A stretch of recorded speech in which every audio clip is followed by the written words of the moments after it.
Hello વિદ્યાર્થી મિત્રો, એજ્યુકટેકનો ચેનલમાં આપનું સ્વાગત છે. આજે આપણે શીખીશું ધોરણ 4 વિષય પર્યાવરણ એટલે કે આસપાસ પાઠ 3 નંદુ સાથે એક દિવસ.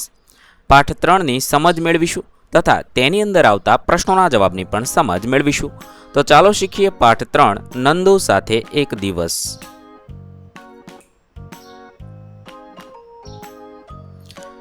સૌપ્રથમ અહીંયા વાત છે નંદુની. નંદુ એટલે હાથીનું બચ્ચું. એ સૂતું હતું. અચાનક તે જાગ્યું. ખબર જ ન પડી કે તે ક્યાં છે. તેને લાગ્યું એ મોટા મોટા જાડા જાડા વૃક્ષોના થડથી ઘેરાયેલું છે. તે મૂંઝાયું. અરે, માં ત્યાં હતી. એને જે થડ લાગતા હતા એ હાથીઓના પગ અને સૂંઢ હતા. નંદીનું બચ્ચું, હાથીનું બચ્ચું હતું, એનું નામ નંદુ હતું. એ સૂતું હતું ને જાગ્યું ને તો એને એવું લાગ્યું કે પોતાના મોટા મોટા જાડા જાડા વૃક્ષોથી ઘેરાયેલું છે. એને એમ કે હું વૃક્ષોની વચ્ચે છું. એ મૂંઝાઈ ગયું. અરે, માં ત્યાં હતી. એને જે થડ લાગતા હતા ને એ બધા હાથીના પગ હતા. એને એમ કે આ ઝાડવાના થડ છે, પણ એ બધા હાથીઓના પગ હતા. નંદુના નાની હાથીના ટોળામાં સૌથી ઘરડા હતા. નંદુના નાની હતા એ હાથીનું ટોળું એટલે કે હળમાં સૌથી ઘરડા એટલે મોટી ઉંમરના હતા. બપોર થઈ એમણે ચીંગાડ નાખી. ચીંગાડ નાખવી એટલે ટ્રમ્પેટ. હાથી જે અવાજ કરે એને ટ્રમ્પેટ કહેવાય અને ગુજરાતીમાં ચીંગાડ કહેવાય. અને જંગલમાં જવાનું ચાલુ કર્યું. બપોર થઈ એટલે એમણે અવાજ કર્યો અને બધા લોકો જંગલમાં જાય છે. બીજી હાથણીઓ એમની પાછળ ચાલી. બીજી બધી હાથણીઓ હતી એ પણ એમના નાની છે, નંદુના નાની છે, એની પાછળ ચાલતી થાય છે. નંદુ પણ સાથે ચાલ્યો. નંદુ પણ એની હાથે ચાલતો થાય છે. ટોળું જંગલમાં ગયું. બધી હાથણીઓ જુદી જુદી જગ્યાએ ગઈ. જુદા જુદા ઝાડના પાન અને ડાળીઓ ખાવા લાગી. પછી બધા નદીએ ગયા. ટોળું આખું જંગલમાં જાય છે. બધી હાથણીઓ જુદી જુદી જગ્યાએ જઈ અને ઝાડના પાન અને ડાળીઓ ખાય છે. પછી બધા લોકો નદીએ જાય છે. બચ્ચાને તો પાણીમાં મજા આવી ગઈ. નંદુની માં પાણી અને કાદવમાં પડી રહી. બચ્ચાને પણ આ પાણીની અંદર ગયા તો બહુ મજા આવી ગઈ. અને એની માં છે એ પણ આ પાણી અને કાદવ, જે પાણીનો કાદવ હતો તેમાં પડી રહી. હવે આગળ જોઈએ. શું તમે જાણો છો કે એક પુખ્ત હાથી એક દિવસમાં 100 કિલોગ્રામ કરતાં વધુ પર્ણો અને ડાળીઓ ખાઈ શકે છે? 100 કિલો એટલે 5 મણ. આપણે ઘરે મણમાં હિસાબ રાખતા હોય એટલે હું તમને સમજાવું છું. 100 કિલોગ્રામ એટલે 5 મણ કરતાં વધુ ડાળીઓ અને પાંદડા હાથી એક દિવસમાં ખાઈ શકે છે. હાથીઓ બહુ આરામ નથી કરતા. તેઓ દિવસમાં ફક્ત 2 થી 4 કલાક જ સૂવે છે. હાથીઓને કાદવ અને પાણીમાં રમવું ખૂબ ગમે છે. હાથીઓ છે એ ખાલી 2 થી 4 કલાક દિવસમાં સૂવે છે. અને પાણીમાં રમવાની તો એને બહુ મજા આવે છે. કાદવ તેમની ચામડીને ઠંડક આપે છે. તેમના મોટા કાન પંખા જેવું કામ કરે છે. કાદવ જે પાણીની અંદર જાય અને કાદવવાળી ચામડી થાય તો એમને ઠંડક મળે. એમના મોટા કાન છે એ પંખા જેવું કામ કરે છે. હાથીઓ શરીરને ઠંડુ રાખવા માટે કાન હલાવે છે. હાથીઓ છે એ પોતાનું શરીર હોય એને ઠંડુ રાખવું હોય એટલા માટે એ કાન હલાવતા હોય છે. હવે શોધી કાઢો. નંદુ ફક્ત 3 મહિનાનો જ છે, પરંતુ તેનું વજન 200 કિલોગ્રામ છે.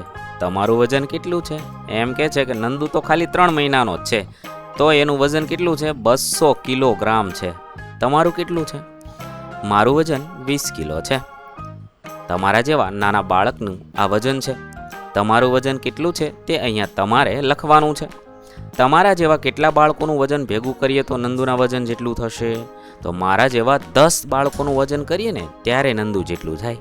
આ બાળક કહે છે કે તમારા જેવા 20 કિલોના 10 બાળક ભેગા થાય ને ત્યારે આ નંદુનું વજન થાય. એટલું નંદુનું વજન છે અને એ ખાલી 3 મહિનાનો છે. બોલો.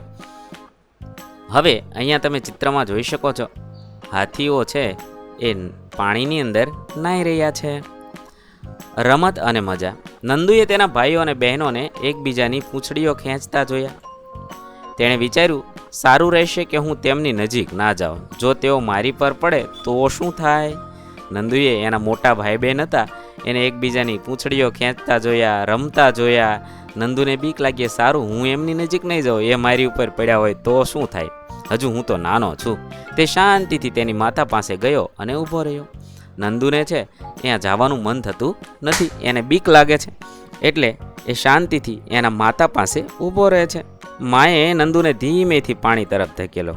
મા છે એને ધીમેથી પાણી બાજુ ધક્કો મારે છે, જાણે તે કહેતી હોય કે પાણીમાં રમવા જા. નંદુને એમ કહેતી હશે કે તું પાણીમાં રમવા જા. નંદુને પાણીમાં રમવું ખૂબ ગમે છે. તેના પિતરાય ભાઈઓ પહેલેથી જ ત્યાં હતા. નંદીને તે પાણીમાં રમવાનું બહુ ગમે છે. તેના પિતરાય ભાઈઓ એટલે બીજા ભાઈઓ હતા, એ પણ પહેલેથી પાણીની અંદર રમતા જ હતા. હજુ એ ત્યાં પહોંચ્યો, એક સખત પાણીનો ફુવારો તેના માથે પડ્યો. હજુ નંદુ ધીમે ધીમે એ અંદર જાય જ છે ને, તો એના ઉપર એક પાણીનો ફુવારો પડે છે, જે ફૂલ ફોર્સથી આવે છે. નંદુ ભીનો થઈ ગયો. અરે તે તેના ધમાલિયા પિતરાઓનું જ કામ હતું. આ કામ કોનું હતું? એના પિતરાય ભાઈઓ જે પાણીમાં નાહી રહ્યા હતા ને, એણે જ આવું કર્યું હતું. નંદુ પણ તેની સાથે રમતમાં જોડાઈ ગયો. નંદુ પણ હવે એમની સાથે રમતમાં જોડાઈ ગયો. પછી સૂર્યાસ્ત પછી સનસેટ થઈ ગયો. સાંજે સૂર્યાસ્ત થઈ ગયો. ટોળું રહેણાંક તરફ જવા લાગ્યું. આખું ટોળું પાછું પોતાના રહેણાંક જ્યાં રહેતા હતા ત્યાં જવા લાગે છે. ત્યાં પહોંચતા સુધીમાં નંદુ ખૂબ થાકી ગયો હતો. ત્યાં પહોંચ્યો ત્યારે નંદુ બહુ થાકી ગયો હતો. એની માતાના આગળના પગ વચ્ચે ગોઠવાઈ ગયો અને તેનું દૂધ પીતા પીતા સૂઈ ગયો. નંદુ છે એની માતાના આગળના પગ વચ્ચે ગોઠવાઈ જાય છે અને એનું દૂધ પીતા પીતા નંદુ પાછો સૂઈ જાય છે. હવે તમે નંદુ હાથીના ટોળા વિશે વાંચ્યું. સામાન્ય રીતે હાથીના ટોળામાં 10-12 હાથણીઓ અને બચ્ચા હોય છે. સૌથી ઘરડી હાથણી ટોળાની પ્રમુખ હોય છે. હવે હાથીના ટોળાની વાત કરીએ તો 10-12 હાથણીઓ હોય છે અને તેની અંદર તેના બચ્ચા પણ હોય છે, અને સૌથી ઘરડી હાથણી હોય ને એની પ્રમુખ હોય. હાથી જ્યાં સુધી 14-15 વર્ષના ન થાય ત્યાં સુધી ટોળામાં રહે છે. પછી ટોળું છોડી દે છે અને એકલા ફરે છે. હાથી હોય છે એ ટોળામાં રહેતા નથી, હાથણીઓ ટોળામાં રહે છે. 14-15 વર્ષના થાય પછી એ ટોળાને છોડી દે છે, પછી તે એકલા ફરે છે. નંદુ પણ એટલો મોટો થશે એટલે ટોળું છોડી દેશે. નંદુ પણ 14-15 વર્ષનો થશે ત્યારે એ ટોળાને છોડીને જતો રહેશે. હજી તો માત્ર 3 મહિનાનો જ છે નંદુ. આગળ જોઈએ. હાથીઓની જેમ બીજા ઘણા પ્રાણીઓ પણ જૂથમાં સાથે રહે છે. આ પ્રાણીઓના સમૂહને ટોળું કહે છે. હાથીની જેમ બીજા ઘણા બધા પ્રાણીઓ પણ આવી રીતે ટોળામાં રહેતા હોય છે. ટોળામાં રહેતા પ્રાણીઓ ખોરાકની શોધમાં સાથે જ ફરે છે. આવા ટોળામાં જે પ્રાણીઓ રહે છે એ ખોરાક શોધતા શોધતા સાથે ફરતા હોય છે. જો તમે નંદુ હો અને તમે ટોળામાં રહેતા હો તો તમે શું કરશો? જવાબમાં લખી શકાય, જો હું નંદુની જગ્યાએ હોત તો હું પણ તેની જેમ નાચતો, કૂદતો, ફરતો, રમતો અને રાત પડતા માતા પાસે જઈને સૂઈ જતો. હાથીના ટોળામાં સૌથી ઘરડી હાથણી બધું નક્કી કરે છે. તમારા કુટુંબમાં નિર્ણયો કોણ લે છે? હાથીના ટોળામાં સૌથી ઘરડી હાથણી બધું નક્કી કરે છે અને અમારા કુટુંબમાં નિર્ણયો વડીલો અથવા માતા પિતા લે છે. નંદુ તેને ગમતું જ કરે છે. જો તમે આખો દિવસ તમારા મિત્રો સાથે વિતાવો તો તમે શું કરો? જો મારો દિવસ આખો મારા મિત્રો સાથે વિતાવવાનો થાય તો હું પણ તેમની સાથે રમત રમું, ગીતો ગાઉં, ડાન્સ કરું, ચોકલેટ આઈસ્ક્રીમ ખાઉં, બધી વાતો કરું, ટીવી જોઉં અને ખૂબ જ મસ્તી કરું. બીજા કયા પ્રાણીઓ ટોળામાં રહે છે? શોધી કાઢો અને લખો.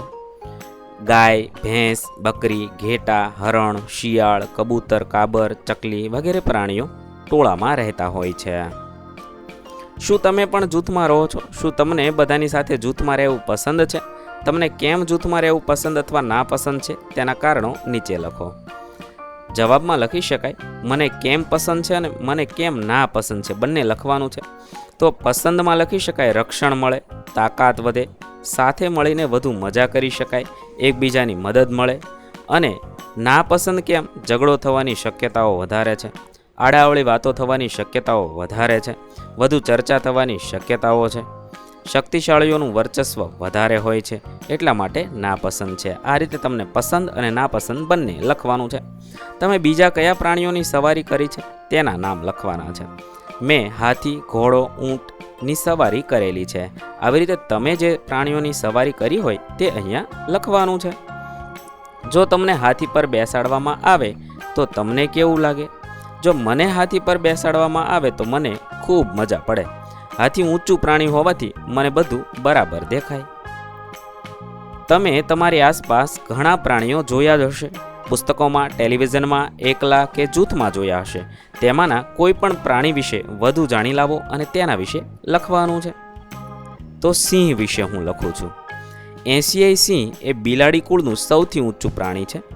આ પ્રાણી આખા વિશ્વમાં માત્ર ગુજરાત રાજ્યમાં આવેલા સૌરાષ્ટ્ર વિસ્તારમાં આવેલા ગીર અભયારણ્યમાં જોવા મળે છે.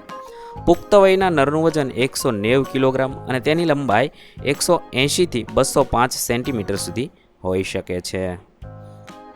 જ્યારે માદાનું વજન 130 કિલોગ્રામ અને લંબાઈ 160થી 185 સેન્ટીમીટર સુધી હોઈ શકે છે. નરસિંહના ગળાની આસપાસ લાંબા વાળ જોવા મળે છે, જેને કેશવાળી કહે છે, જ્યારે માદા સિંહમાં આવા વાળ જોવા મળતા નથી. વિશ્વમાં સિંહનું આયુષ્ય વધુમાં વધુ 29 વર્ષ નોંધાયેલું છે. આ પ્રજાતિ મોટા જંગલી જાનવરનો શિકાર કરવો વધુ પસંદ કરે છે, જેમ કે શિયાળ, હરણ, કાળિયાર, સાબર વગેરે. સિંહની ગર્જના સૌથી મોટી હોય છે, જે 5 મીલ સુધી સાંભળી શકાય છે. અહીંયા તમે હાથીઓ પર બેહીને બધા લોકો મુસાફરી કરી રહ્યા હોય એવું જોઈ શકો છો. વિચારો અને લખો, બગલો ભેંસ ઉપર શા માટે બેઠો છે? જવાબમાં લખી શકાય, ભેંસને પાણીમાં અને કાદવમાં રહેવું ગમતું હોય છે. વળી સ્વચ્છતાના અભાવે તેના પર ઘણીવાર જીવડા ચોંટી જાય છે. બગલો ભેંસ ઉપર બેસીને આ જીવડાને ખાય છે. તમે કોઈ પ્રાણીને બીજા પ્રાણી પર સવારી કરતું જોયું છે? તેનું નામ લખો. પ્રાણી જે સવારી કરે છે એનું લખવાનું છે. તો ચકલી. જે સવારી કરાવે છે ભેંસ અને મગર પર મેં જોયા છે. કયા પ્રાણીઓનો આપણે સવારી માટે ઉપયોગ કરીએ છીએ? તો આપણે હાથી, ઘોડા, ઊંટ વગેરે પ્રાણીઓનો સવારી તરીકે ઉપયોગ કરીએ છીએ. ભાર ખેંચવા, કેરિંગ લોડ્સ અને વજન ઉચકવા, લિફ્ટિંગ વેઇટ્સ કયા પ્રાણીઓનો ઉપયોગ થાય છે? ગધેડો, ઘોડો, હાથી અને બળદ ભારવાહક તરીકે ઉપયોગી છે. પર્વતીય વિસ્તારમાં યાક અને ખચ્ચરનો ઉપયોગ થાય છે. તમારો પોતાનો હાથી બનાવો. પાછળના પૃષ્ઠ પર આપેલા હાથીના ચિત્રની નકલ મોટી સાઇઝના જાડા કાગળ પર કરવાની છે. ચિત્ર જ્યાં કાપવાનું થયું છે ત્યાં કાપો બનાવો. આખો ભાગ ન કપાય જાય તેની સાવધાની રાખો. બિંદુવાળી રેખાઓથી તેને વાળો. ભાતવાળો ભાગ વાળો અને અંદર નીચે તરફ ધકેલો. પૂંછડી કાપો અને તેના ઉપર લગાવો. આવી રીતે તમારે તમારો પોતાનો હાથી બનાવવાનો છે, તેને રંગ કરવાનો છે, તેને શણગાર કરવાનો છે અને બનાવેલા કાગળના હાથીઓનું વર્ગમાં પ્રદર્શન ગોઠવવાનું છે. અહીંયા આવી રીતનો તમારે હાથી આપેલો છે તે હાથી તમારે બનાવવાનો છે અને પૂંછડી ચોંટાડવાની છે. અહીં આપણા પાઠ 3ના પ્રશ્નોના જવાબ પૂર્ણ થશે. વિદ્યાર્થી મિત્રો, ધોરણ 4ના પર્યાવરણ વિષયના તમામ પાઠના પ્રશ્નોના જવાબના વિડીયો આપણી ચેનલ પર ઉપલબ્ધ છે, જે તમે ધોરણ 4 પર્યાવરણ નામના પ્લેલિસ્ટમાંથી મેળવી શકો છો. પ્લેલિસ્ટની લિંક વિડીયોના ડિસ્ક્રિપ્શનમાં આપેલી છે. તથા જો તમારે તેની પીડીએફની જરૂર હોય તો તે તમે આપણી એપ્લિકેશન પરથી મેળવી શકો છો. વિદ્યાર્થી મિત્રો, આપેલા વિડીયોની જો તમારે પીડીએફની જરૂર હોય તો તમે આપણી એપ્લિકેશન સ્માર્ટ સાથી પરથી મેળવી શકશો. વિદ્યાર્થી મિત્રો, આપણી એપ્લિકેશન સ્માર્ટ સાથી પ્લે સ્ટોરમાં આવી ગઈ છે, જેની અંદર તમે બધા વિભાગ જોઈ શકો છો. તેની અંદર વિવિધ ધોરણ છે. ધોરણ ઉપર ક્લિક કરતાં વિવિધ વિષય ખુલશે. વિષય ઉપર ક્લિક કરતાં તેની અંદર આવતા પાઠ ખુલશે. તેની અંદરથી તમે પાઠ્યપુસ્તક પણ ડાઉનલોડ કરી શકો છો. તેની અંદર આપેલા પાઠમાં ક્લિક કરતાં તમે પાઠની પીડીએફ, સ્વાધ્યાયની પીડીએફ, સ્વાધ્યાયન પોથીની પીડીએફ, પાઠના વિવિધ વિડીયોઝ, સ્વાધ્યાયના વિડીયોઝ, સ્વાધ્યાયન પોથીના વિડીયોઝ બધું જોઈ શકો છો અને ડાઉનલોડ પણ માત્ર એક ક્લિકમાં કરી શકો છો. વિદ્યાર્થી મિત્રો, આપણી એપને સપોર્ટ કરજો, ડાઉનલોડ કરજો